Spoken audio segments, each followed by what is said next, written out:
his campaign stuff, no one ever asks the question of whether surveillance can be authorized without any court order. It turns out that it can be. How? The short answer: Executive Order 12,139. Here is more details to help understand how this is possible.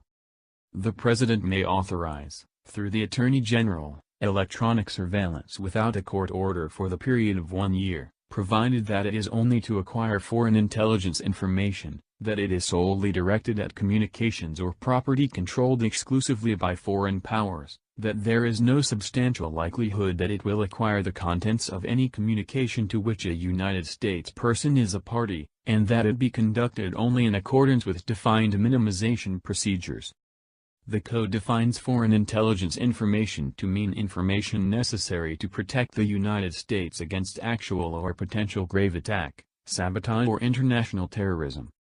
Foreign powers means a foreign government, any faction of a foreign nation not substantially composed of U.S. persons, and any entity directed or controlled by a foreign government. The definition also includes groups engaged in international terrorism and foreign political organizations. 9. The sections of FISA authorizing electronic surveillance and physical searches without a court order specifically exclude their application to groups engaged in international terrorism. The Attorney General is required to make a certification of these conditions under seal to the Foreign Intelligence Surveillance Court. 11. And report on their compliance to the House Permanent Select Committee on Intelligence and the Senate Select Committee on Intelligence. Now, let's look at this little-known and discussed Executive Order 12,139 that gives the President just such authority to order surveillance without a court order.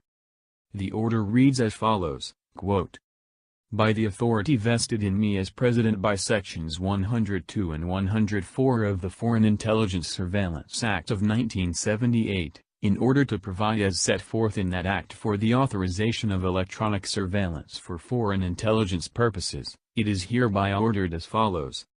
101.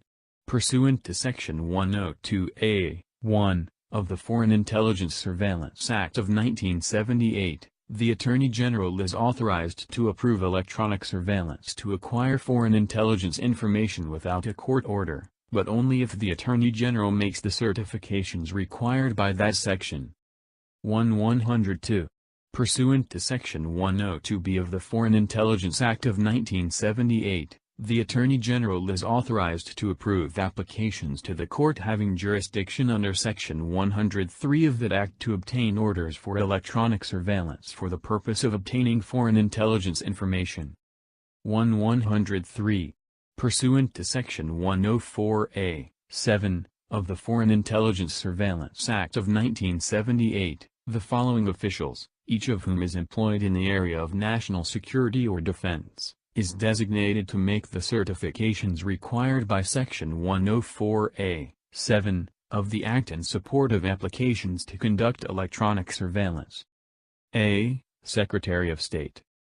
B. Secretary of Defense. C. Director of Central Intelligence. D. Director of the Federal Bureau of Investigation. E. Deputy Secretary of State. F. Deputy Secretary of Defense. G. Deputy Director of Central Intelligence. None of the above officials, nor anyone officially acting in that capacity, may exercise the authority to make the above certifications, unless that official has been appointed by the President with the advice and consent of the Senate." End quote. It should be now a matter for legal experts to look into and provide